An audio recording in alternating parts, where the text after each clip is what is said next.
श्री स्वामी समर्थ सगळ्या स्वामी भक्तांना. तर चला पाहूया स्वामी महाराज आज तुम्हाला काय संकेत किंवा काय संदेश देऊ इच्छितात. आजचा तुमच्याचे संदेश काय आहे स्वामी महाराजांचा. कार्मिक लोगों से सामना हो रहा है, तुम्हारे कर्म का कर्ज उतर रहा है, उसे उतरने दो, नई शुरुआत होगी. तर तुमच्या आयुष्यात खूप काही अशी लोकं आता आहेत ज्यांचं कनेक्शन तुमचं कार्मिक आहे. म्हणजे कर्माशी जोडलेलं त्यांच्यासोबत तुमचं कनेक्शन आहे. मागच्या जन्माचा असू शकतो किंवा मागच्या गेलेल्या काही काळाचा असू शकतो. तर काही कार्मिक लोकं आहेत जी तुमच्या आयुष्यात येत आहेत आणि हे कर्म आहेत ना, हे कर्म फेडावेच लागतात. आपले जे भोग आहेत ते आपल्याला भोगावेच लागतात. स्वामी महाराज नेहमी म्हणतात की भोग भोगल्याशिवाय परिणाम मिळत नाही.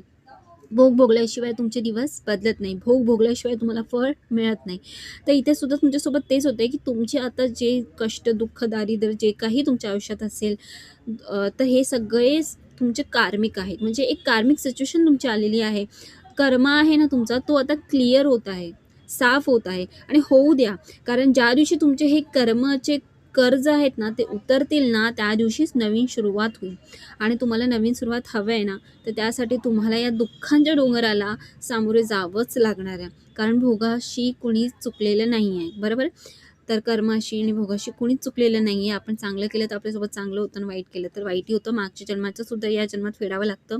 सो अशाच प्रकारे काही कार्मिक लोकांशी तुम्ही आता डील करत आहात. अजून काय संदेश आहे स्वामी महाराजांचा तुमच्यासाठी. ओके. आलस हमारा शत्रु है, निर्बल ना बने, दिनचर्या बदलने की कोशिश करे, आलस सब कुछ बिघाड रहा है. सोबतच तुम्ही खूप जास्त आळशी झालेला आहात. इथे तुमच्या आळस असल्यामुळे तुमचं खूप काही काम आहे ते होत नाही आहे आणि खूप प्रॉब्लेम्स क्रिएट होतात. म्हणजे तुम्ही एकीकडे समजते कार्मिक लोकं तर आहेतच तुमच्या आयुष्यात, पण तुम्ही स्वतःची कार्मिक पर्सन बनलेले आहात. तुम्ही सुद्धा स्वतःचे कार्मिक झालेले आहात. तुम्हाला दिनचर्या बदलण्याची गरज आहे. कारण तुमचा जो आळस आहे ना सगळं काही बिथरवतं, म्हणजे सगळं काही बिघडवतो आहे. कारण बघा नेगेटिव्ह सिच्युएशन असली तरी आपण कसं पॉझिटिव्ह राहायचं हे आपल्यावर आहे ना. नेगेटिव्ह सिच्युएशन आहे ऑब्व्हियसली आहे, बट पॉझिटिव्ह राहणं हे आपल्या हातात आहे.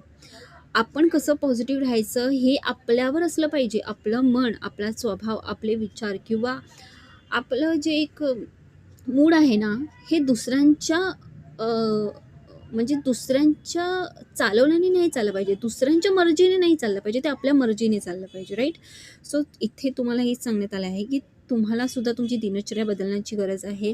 तुम्ही खूप जास्त आळशी होत आहात आणि त्यामुळे तुमचा जो वेळ आहे ना हा खूप खूप खूप वाया जातो आहे. नंतरला तुम्ही या वेळेसाठी पस्तवाल. तर हा सुद्धा संदेश तुमच्यासाठी आलेला आहे. Like, comment, share, subscribe.